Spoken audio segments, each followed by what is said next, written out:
na-aga n'iru biko ka anyị gbakọ kịta wee kelee Eze-Ana. Eze-Ana ị ga-adị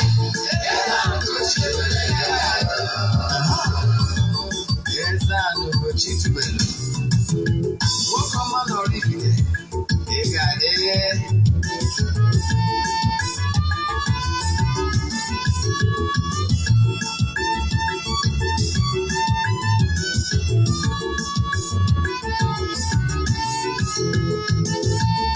ọdịnala bụ eziokwu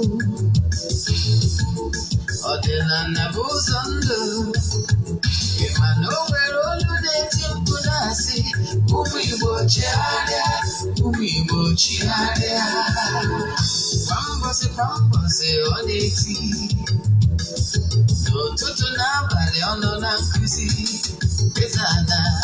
Eze-Ana Ugochi tubelu onye ọma na oraifite onye mgbasa ozi ọma ọdịnala gaba n'ihu Eze-Ana Ugochi tubelu onye mmalite eme ọnụ ọdịnala bụ ụzọ ndụ gaba n'ihu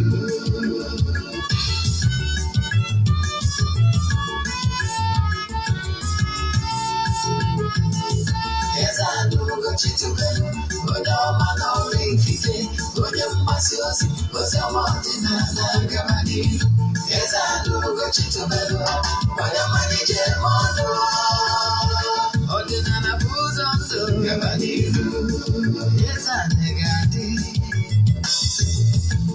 Ugochi tubelu ga-adị Ugochi tubelu tempụl ọ ga-adị maka na eziokwu anwa jaja ndị okenye anyị fọndambaki ndị oche anyị fọndambaki fọdesi kara aka obodo ụmụ Igbo si anyị rapụ nke anyị na nke faka mma buru Baịbụl bịa akwụkwọ akụkọ mepekwa chọọchị fa obodo ụka agakwa mmadụ Ugochi tubelu ekweghị ekwe Eze-Ana si n'ọma mbe ọdịnala amanwụ ọma mmuchacha oge ọbụla ọ na-eti ọ nọ na nkụzi Chukwu abịama gbaa gị ume ọdịnala ya dị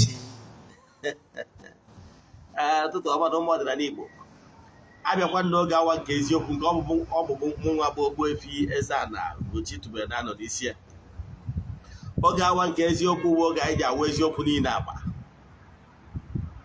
n'ụbọchị tata ụbọchị eke asị m na eketa anyị eketara anyị ihe ọma ma kepụrụ anyị ihe ọjọọ echefukwara tata bụ nnukwu eke a na-akpọ ya eke oru n'ala Igbo ịmara ụfọdụ ndị Igbo amarụ na a na-enwere nnukwu eke nwa obere eke yes ọ bụrụ etu a ka ọ dị ma orie ma afọ ma nkwọ nke ọbụla nwere nnukwu na obere ihe kpatara eji wee nwee nnukwu na obere bụ ọ nwere ụbọchị eji alụ ọrụ mmụọ dị iche iche dị anya gasị ezampụl na anaghị we ọba anyị we oraifite ụbọchị wee eke oru dịka tata ọ nnukwu eke ụbọchị ndị ichie ịghọtara ya so ụbọchị dị etu a ejiri ya eme mmemme dị iche iche dịka ịnụ nwaanyị maọbụ ichi ọzọ maọbụ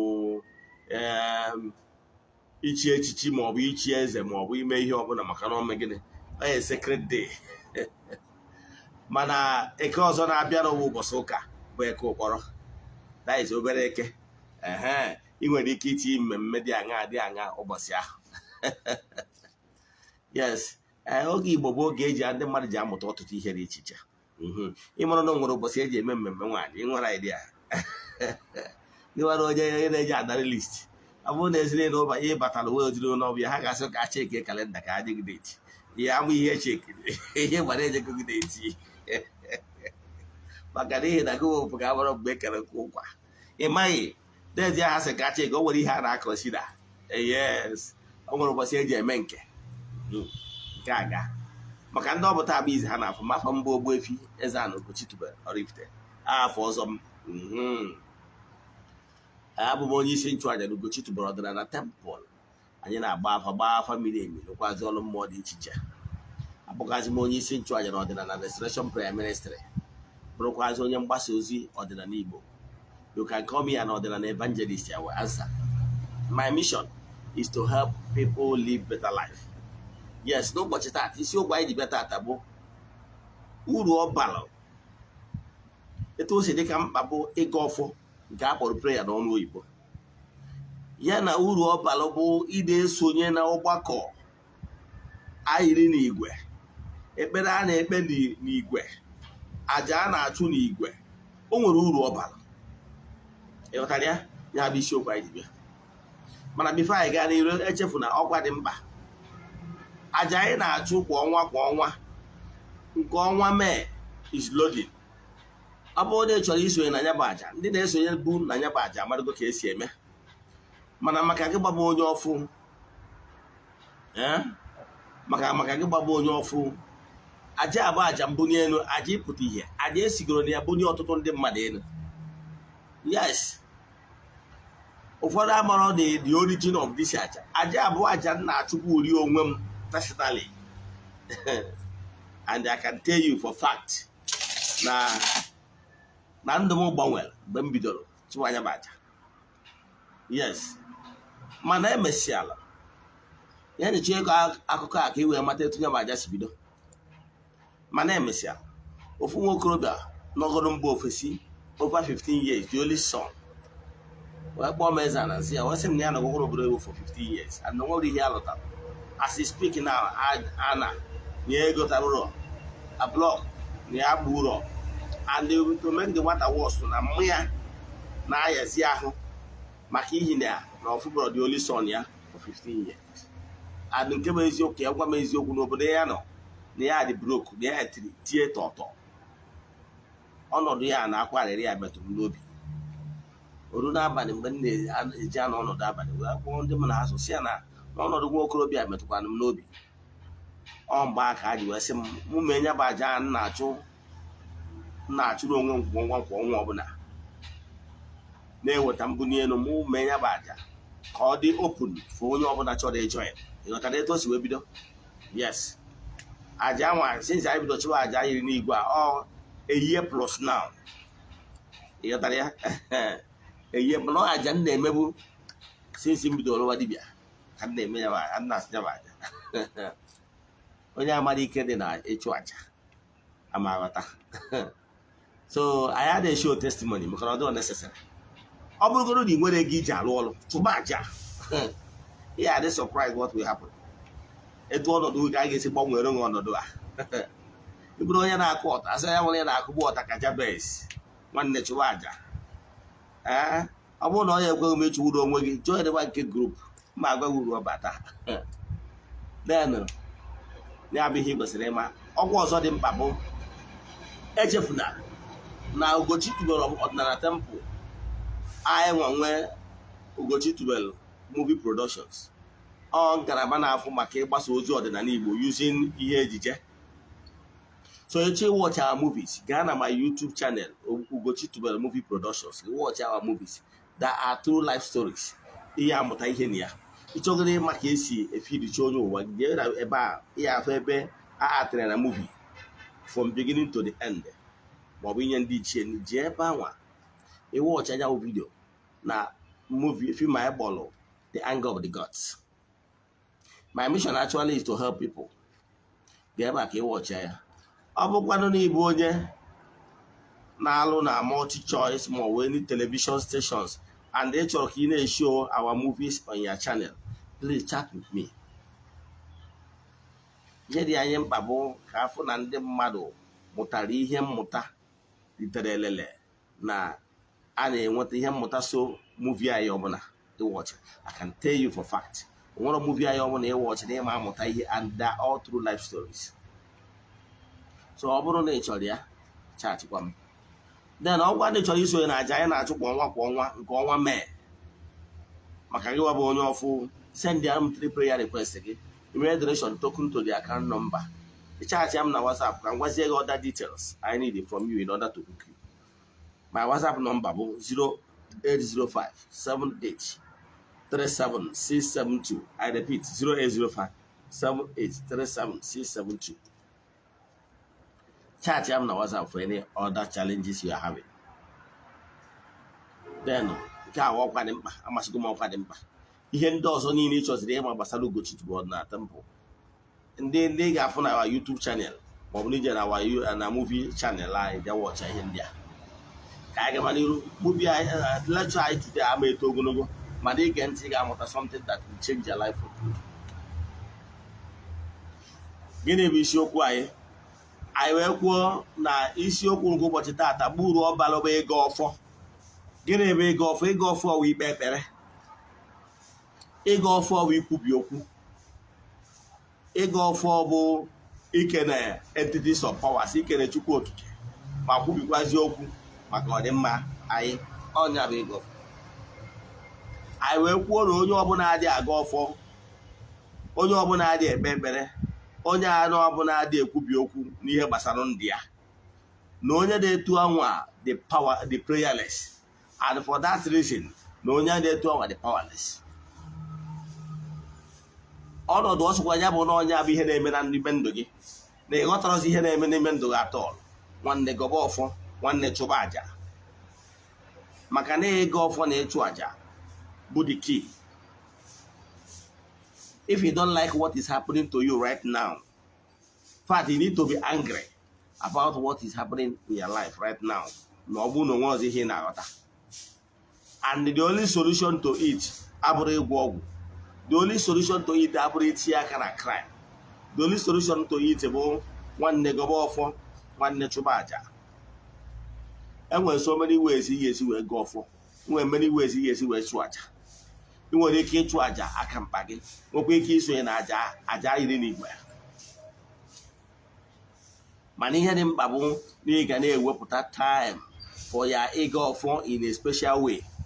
Ịgosi ọfọ a akpọrọ m ya spiritual exercise, because prayer is not carnal. Ịga ọfọ adịrọ carnal ma ọ bụrụ na ị follow my teaching format. Agwara m gị mgbe ọbụla ị bịa gosi ọfọ ụtụtụ, ịgbọrọ ịga ọfọ, ịgbọrọ ikpe ekpere, wụ the same thing. Were ụdọ ma ya ewu na were ewu ma ya ụdọ means the same thing. Echi ọnwụ na ịghọtara ọfụma jee ka ifu ebe m kọwara gbasara ịga ọfọ and prayer. Ifu na m kọwara gị na ịga ọfọ bụ ikpe ekpere, na 4 cardinal points dị na ikpe ekpere ọkwa ya dịrị ịga ọfọ, maka na ịga ọfọ dịbụ ori adịrị before ndị ụka ọbịa abịa. So na ọha nwa bịa change gbazie na English kpọọ ya prayer, ndị Igbo na ikpe ekpere, but the same thing, because any of them contain 4 cardinal points. You watch anya my teaching, you see of man ọbụna ihe a nkọwa dị doro gị anya. Then lekere ihe anyị na-ekwu n'ụbọchị taa. Anyị kwuru na ịga ọfọ mara mma. Nke bụ eziokwu na ọ ga-enwerịrị mgbe ọbụla ị ga-set aside for your spiritual nourishment, for your spiritual exercise. Ndị ma nkụzi mana na-eji ihe mmadụ ma wee marụ ya atụ. Ka m were Jizọs ndị ụka ọbịa marụ ya atụ. A na-akọwara anyị na akwụkwọ ndị ụka ọbịa mgbe anyị na-agụ ya ma akwụkwọ sị, o nwere ebe Jizọs na ndị na-eso ụzọ ya ga-anọgido, o megịnị, o wezugo onwe ya n'etiti ha, jee ebe ọ ga-anọ quiet time ma ọ gbago n'elu ugwu. Kedu ihe enugwu mean? Enugwu means ịnọ ghara ọnọdụ, nọrọ n'ebe dị the atmosphere, avoid the distractions. Enugwu represents mmadụ eje chọ quiet place, ka i wee nwee ike communicate ya. Enugwu, mmadụ ịgbago n'enugwu wu mmadụ ịgbago na mmụọ. Ịghọtara ya? Then ịgbago n'enugwu a mgbe ịgbagoro n'enugwu for your spiritual exercise and meditation etc. Then ebe a ka ị ga-enwe ike reflect your mind. Ebe a ka ị nwere ike refreshing your mind too. Ebe a ka ị ga-esi wee chigharịa obi. Ebe a ka ị ga-esi wulite mmụọ. Ebe a ka ị ga-ezutekwu mmụọ. Yes, ma ọ bụrụ na ime ihe ndị a na-akụwara gị ọfụma, because your spiritual strength need to be refreshing very often. Onye ka a na-akpọ inspiration. Ọ n'ọnọdụ dị etu a ka ị ga-eji nwee ike izute mmụọ ka mmalụ gị atụ. o nwere ebe a na-aga akụkọ n'akwụkwọ ndị ụka ọbịa wee sị na Jizọs ndị ụka ọbịa wezigara onwe ya wee kpọrọ Pita, James and John wee gbagoo n'enugwu. Kedu ihe a na-eje eme n'enugwu? Ihe a na-eje eme n'enugwu bụ ikpe ekpere, ịga ọfọ na ikwubi okwu. Ọ n'enugwu a ka ọ gbagoro wee sị anyị na enwere mgbanwe nke a kpọrọ transfiguration. Wee na-agwa anyị ụmụazụ ya so wee gbago wee sị na enwere mgbanwe a. Ha wee neti anya wee fụzie na ọ bụrụ sọ nna ha ukwu Jizọs nọ, na ha afụkụziri Moses, na ha afụkụziri ndị ichie bụ Abraham na Elijah na ndị nsọ ha na ndị nna nna ha, ka ha na Jizọs ha nọ wee na-akpa nkata. Ị chọrọ ịfụ ya ancestors, ị chọrọ ịfụ ụmụ mmụọ, ị chọrọ ka ibido nwetaba inspiration, nwetaba directive from ụmụ mmụọ, nwanne bido biko gọba ọfọ chụba aja. That time ị wepụtara oge, ejiro m ihe egwu. Ị ga-enwere time ị na-ewepụta time for oge iji aga ọfọ. Ọ bụrụ na ị nwere altar, perfect. Mana ọ bụrụ na ị nwere altar because na ị nwere ebe ibi adịrọ conducive, you set an altar, or maybe you are squatting with somebody. I understand how you feel, yes. So you can even be in open air or flower garden. Maybe you are living abroad. You can come to your open air, flower garden, any place you want to avoid the distraction. Then you can on access to a control noise. This show na television and radios are not on. Kiwe weekend or ever we weekend by now. Ọkwa n'ime onye nwere ọta ịgwa ike inye n'ihu ọta gị ịgọcha ọfọ. Echefuna ihe nkọwara gị dị very important. Na-ebiara ịga ọfọ kene Chukwu, kene ya ezumezu, kene mmụọ niile gị na-asụ. Yọọ ha amaghị eme, that is praises, ka akpọ praises. After that, by the second level, wụ ịyọ ha ka ha gbaghara gị ebe ọbụla isi rie mperi, maka na nwata ka ịbụ na-asa ahụ n'afọ n'afọ. Mgbe ị mesịrị nke a, the third stage bụ ịyọ ha etu o si wee dịrị gị. The final stage bụzi iju ogu, ikwubi okwu, nke bụ ndị ụka na-agba back to sender. Mgbe ị na-ajụzi ogu ahụ ka ị ga na-ekwubi okwu, na-asị onye ọbụla chechara ihe ọjọọ ya emegide ya ma onwe. Onye si ihe iji wee dịrị, idigbo onye a na ndụ. Onye si ihe iji wee nọrọ, ịnọgbu onye a na ndụ. Imechi iju ogu, si onye ọbụla na-eme achọ ka o mee gị na ọkarịrị gị, kpọkụ ụmụ mmụọ si ha biko ha mee onye anwa na ha karịrị ya. Ịghọtara ya? Mgbe a ka iji ekwubi okwu n'isi onwe gị, maka na ike dị n'okwu ọnụ. Ịkwụsịzie ya, ịgba nkịtị, ịyọzie ha sị ha, chi m na mmụọ niile mụ na ha so, kedu ihe unu chọrọ ka m mee? That is silent moment. Ịgbazie nkịtị like 5-10 minutes, o dependere. Ịgbazie nkịtị anwa, if ihe afụ something that will surprise you. Once ịgbara nkịta, ihe nwere ike ime either na ụlọ abụrụ gị, enwebe trance, na ibido ndị na-enwe trance, ebido gosipa gị ihe in pictures in trance, ma ọ bụ na ịbara n'ụla nwere ike iteta ịfụ na 30 minutes or whatever is gone. Ihe anọ na nlọ anwa, n'ụlọ anwa egosi gị ihe na nlọ, and I can tell you whatever they show you at that moment is real. Ma ọkwa nne na ebe ahụ nwere agwago gị na onwere ndị enwere clairvoyance and clairaudience ọkwa ya. Gwa gị na onwere ndị na-anụ anụ, nwere ndị na-afọ afọ, ọkwa eziokwu. O nwere ndị ga-anọ ebe a ebido n'ụwa voice, agbawa gị afọ, gwawa gị okwu, zibe gị ozi.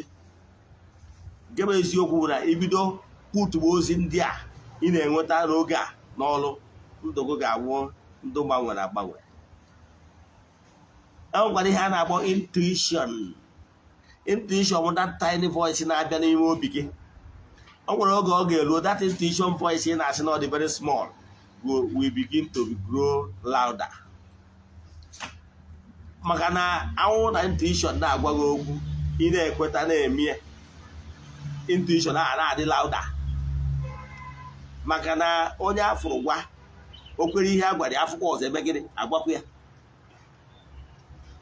Maka na ọ bụrụ na nwa mgbe ejere ije, nwa nke bụ ama agba ọsọ. So ọ bụrụ na ọ na-agwa agwacha gị ihe, ide put ya into practice, ama agwa gị ọzọ. a na-azụ ndụ nke mmụọ azụ, a na-azụ ya azụ. ịghọtara ya? So nwanne kwụsị complain. You complain too much. The problem is that you over complaining, and you are doing nothing to change what is not palatable in your life. You complain a lot and you refuse to do something. You are too lazy. Do you know when they will 5, 10, 15 minutes for their spiritual exercise daily? It was 24 hours. But to create 5, 10, 15, 20 minutes for your spiritual exercise, yeah, I find that so difficult. I'm only the lazy. You got about spiritual laziness. And you can make spiritual laziness, man, because if they are spiritual lazy, you may wiki, but we have another one. You have a bell, look at spiritualist, belly. I won't in a you never grow spiritually.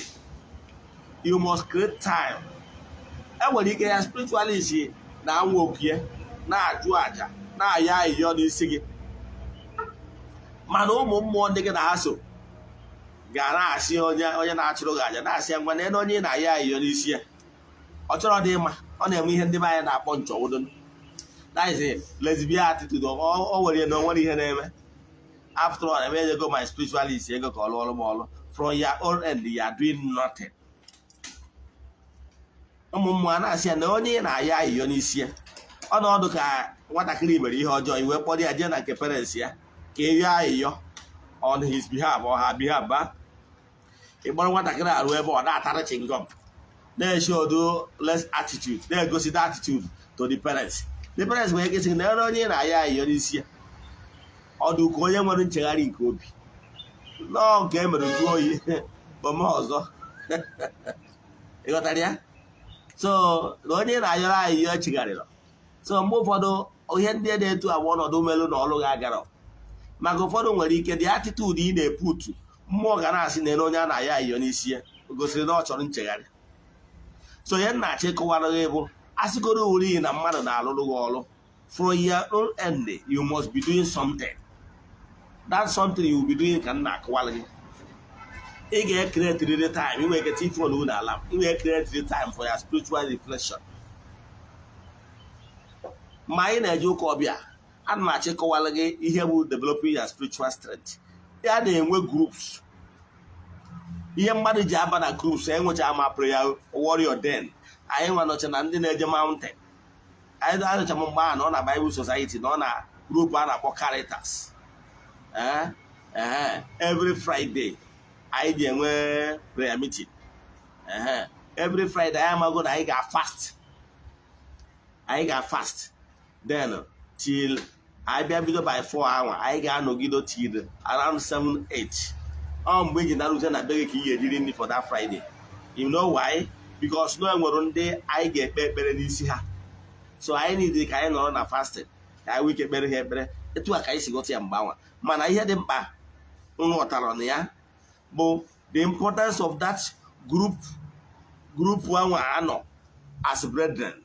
Were na-aya ayọ na-ekwupi okwu in one voice. Enwe ihe mere o ji dị active. So even in the importance of in groups, in groups, it helps. Onwere aja ị nwere ike ịda-achụ n'onwe gị aja ga ama anabachi ya mana ịchụọ nke a yiri n'igwe ọ dị effective. You know why? The reason bụ na ọ bụrụ na aja ọbụla a na-achụ in group, the highest person kacha nọ na spiritual height. Mgbe ọbụla a na-epresent aja in groups, aja unu niile will be acceptable at that height onye anwa nọ. So it makes that aja to be more acceptable. Campaign tinyere a picture ka iwee ghọta ihe na akọwa ọfụma. If you are in Nigeria, anyị mago na anyị na-enwe 13 notes ọkwa eziokwu. Ọ bụrụ story to onye ọbụla. Now, o wee bụrụ nwere note nwere dị bad, of which na iji that note chọọ ka ije gote ihe na home stores, they will reject it maka na gịnị mere na ọ bụ dirty note. But I can tell you, o nwere ike ịbụ dirty note or tia note, but I can tell you na ọ bụrụ na i were that dirty note tin a bundle of notes. Believe in me, onye na-agụ that note, o nwere ike ịgụtakwa that note. Mana because of other cleaner and better notes, the person will overlook that tear and dirty notes and accept all. We are not in the same peninsula spiritually. Ayani na no nwere ndị ka nọ na kindergarten level, when they nọ na primary, when they nọ na nursery, when they nọ na secondary, when they nọ na mahadum, the university dons level in spiritual maturity. So when we are presenting our groups or our ritual in groups, it makes it better and easier to be accepted. Onya batara n'uru aja ayiri n'igwe abalị. Ọ bụrụ na ị mara ihe aja ayiri n'igwe aba, o nwere ndị mma mụ na ha maala for years now anyị na-arụrụ ọrụ. Ha alụsigo ọrụ dị n'ụzọ ha. Then mana ihe a na-emezi steady wo ha dị efel bụ iso na aja ayiri n'igwe every month. And believe me, work like magic for them. So even if you have finished your spiritual work, oga mma mu iso na aja ayiri n'igwe a. Ka ekpere na aja atụrụ n'isi gị nọgide mgbe dum is to maintain the temple. You must be always present yourself before aja, before mmụọ. Imena ka ofeke. Asị na n'Igbo na-atụ esi na ọya na ofeke. O chefuo dibịa gwara ya na ọkwa eziokwu. Ọ bụgoro na ihe adịgoro mma, ka ba ahụ na-esonye na aja na-ayị n'igwe, ọ na-enye aka nke ukwuu. And believe in me, ọ bụgoro na ị nwere ego na-agbasi ala gị afọ, ị nwere ego iji alụ ọrụ dị n'ụzọ gị, nwanne sonyebe na aja ayiri n'igwe. I tell you, if you believe, if only you believe, your condition will be changed for good because of worthy prayers of other brethren. On here, must have taa maka na this aja ayiri n'igwe a atụgo ọtụtụ ndị mmadụ na-agbụ. Mana ihe niile boils down ma ọ bụrụ na ikwel. Because if you don't have faith and conviction, there is nothing I can do for you. Because I must have the faith and convinced. Because there is power ayiri n'igwe. Onya batana group prayers. Ọ bụgo ndị na monastery. Ọ bụgo ndị the monks, the nuns and everything. They prefer group prayers because that group prayers is very important. Ọ bụrụ na ị ma uru aja na-achụ n'igwe na-aba, I don't joke with it. Believe in me. I don't joke with it because it's very important. Very important. Ka nkwụsị ebe a. Inwe ajụjụ na nkụzi a nkụzi taa. Send a message. Send a message in WhatsApp 0805-7837-672. Because on that, my fans. Carry here your problem. Either metwaka na share button. You lose nothing. Metwaka na share button can one negative or one nugget so we can know from the horse's mouth. Okay, go live so you will stand to benefit for the person's prayer and for the prayers coming from the temple. Everything is all about choice. Ụfọdụ n'ime unu nwere ike ị na-eme ihere ịchọrọ ka ndị friends gị mmadụ niile share oziọma ọdịnala Igbo. That's why it's your own business. For me, I don't bloody care. But I know one thing for sure. Since I began this my ordinary journey, I'm so proud to be an ordinary person. Believe in me, every old things have passed away. Everything has become new. And my ezumezu and forces that are taking me from places to places, from place to place, and they are uplifting me. I won't surprised. Why me? Mana ma achị gwa gị na ọ bụrụ na ihere ịgwa ndị mmadụ maka nkụzi ọdịnala na-eme gị, You are not serious. Ihe batalo mmụọ ji emere m ihe bụ na eji m obi niile 100% wee na-eso mmụọ na-enweghị aghụghọ ọbụla. A sịkwarị na mmadụ niile kwụnyere jebe ụka ọbịa echi, I will be the last man standing because I have read so many books, other religious books, and I found out that ọdịnala have huge advantage above all. Maka na nkụ dị na mba na-eghere mba niile. Some no other religion abụrụ ya. No, it depends on how you practice your faith and apply it. Because no religion will advise you to hurt somebody or kill somebody. However, I accepted Modena because it's homogeneous to my race. It's homogeneous to my ancestors. So it makes it easier for my prayers and requests to be acceptable in the spiritual age. Ya gazie ka ọ dịkwa n'ụdị oge a echi niile n'oge awa nke eziokwu. Ya gazie n'ọfọ.